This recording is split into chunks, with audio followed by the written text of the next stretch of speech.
I still remember the first time a doctor asked me whether they should take OET or IELTS to work abroad. They sounded genuinely anxious, like the wrong choice could derail everything.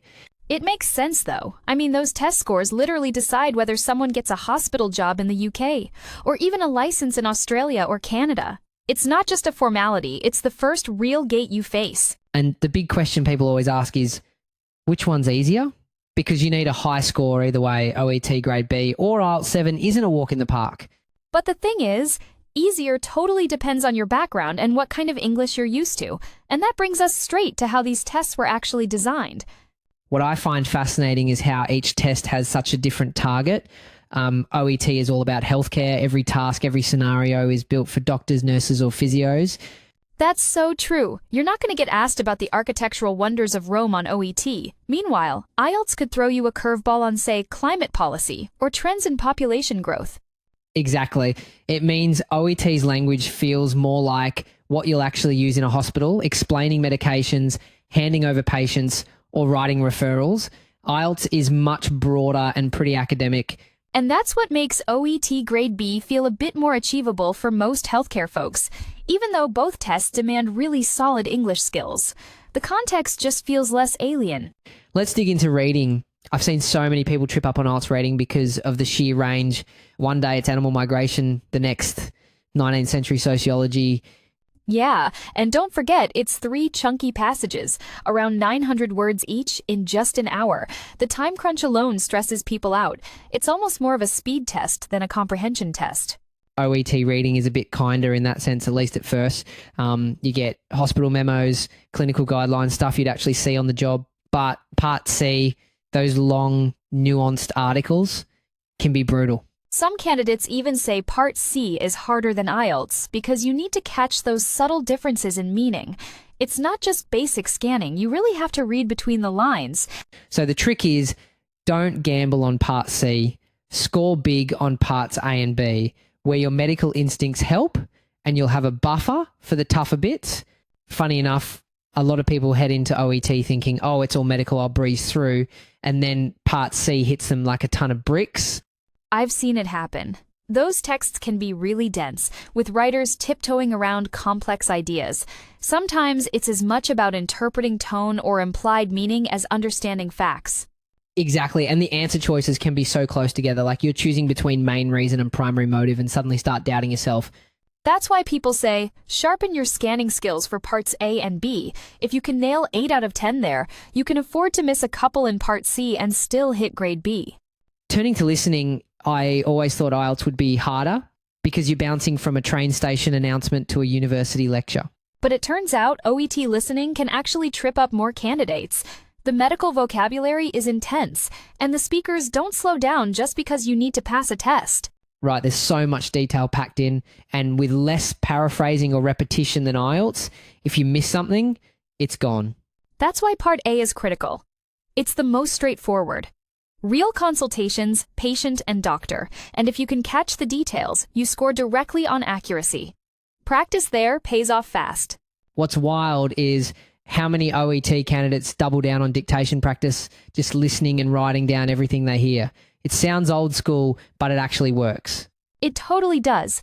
Dictation trains your ear for those quick medical phrases and helps you lock in on the specifics, like patient symptoms or medication dosages, that pop up in Part A. And as your ear gets sharper, your overall listening score usually creeps up. It's not about test tricks, it's about real-world comprehension, which OET rewards. That's probably why so many candidates spend the lion's share of their prep just on listening. The payoff is direct and immediate. Moving on to writing, IELTS can feel like a nightmare, especially if you're expected to crank out an essay on, say, the effects of urbanisation or climate change. Honestly, even native speakers find those essays tough. You need to organize your thoughts, argue both sides, and do it in perfect academic English all in under an hour. And if you're a doctor, it's not like you're discussing carbon emissions on the ward. The whole thing can feel forced and pretty far from your everyday experience. That disconnect is a huge reason many medical professionals lean toward OET, where the writing feels much more relevant. With OET writing, you're given a mountain of patient notes, sometimes 500 words, and have to boil it down into a tight professional referral letter. It's almost like a puzzle. Your grammar and spelling need to be solid, sure, but the real challenge is deciding which details matter and how to present them clearly. I'd say it's less about showing off fancy vocabulary and more about using your clinical judgment, the same skill you'd use on a busy shift. So the pressure isn't about inventing arguments or writing long essays. It's about being concise, professional, and focused. That makes it feel more doable for most healthcare folks. Now, for speaking, IELTS puts you through a pretty formal interview. I know people who've been asked to talk about everything from space exploration to social media's impact on society.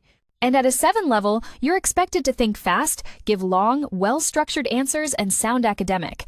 It's tough to keep that up for the whole interview.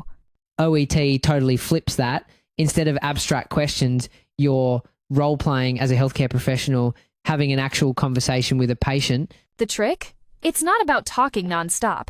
You need to guide the conversation, ask open questions, and involve the patient just like in real life. Candidates who forget that lose points, even if their English is good. What surprises a lot of people is that OET speaking rewards empathy more than a perfect monologue. You actually get marked down for not letting the patient talk. That's such a key difference. You have to check the patient's understanding, respond to their worries, and show you're listening, not just reciting a script. It's about real connection. And honestly, that's closer to the real world of healthcare. No one wants a doctor who just lectures them for 5 minutes straight. Exactly. So if you can demonstrate those professional communication skills, you're actually more likely to score well in OET than in a more academic speaking test. So bringing it all together, both tests open doors, but they test such different things. IELTS is broad, academic, and honestly a bit stressful for most doctors. By contrast, OET feels more like a natural extension of your medical career. Sure, reading Part C and listening can be tough, but writing and speaking are genuinely relevant to your day-to-day job. That's why, for so many healthcare professionals, OET Grade B isn't just a goal. It feels like the more realistic, smoother path to working abroad. And if you're gearing up for that next step, getting the right prep and support can make all the difference, especially when it comes to building your confidence in those high-stakes skills. If any of this resonates and you're aiming for an overseas healthcare career, don't go it alone. OET Bank's whole mission is to support people like you through test prep and career planning. And the best part is, you get help that's actually tailored to your needs, not just generic language tips, but strategies that work for medical professionals. That can be a game changer. So if you're on this journey, reach out, get the support you need, and make that international move a little less intimidating and a lot more achievable.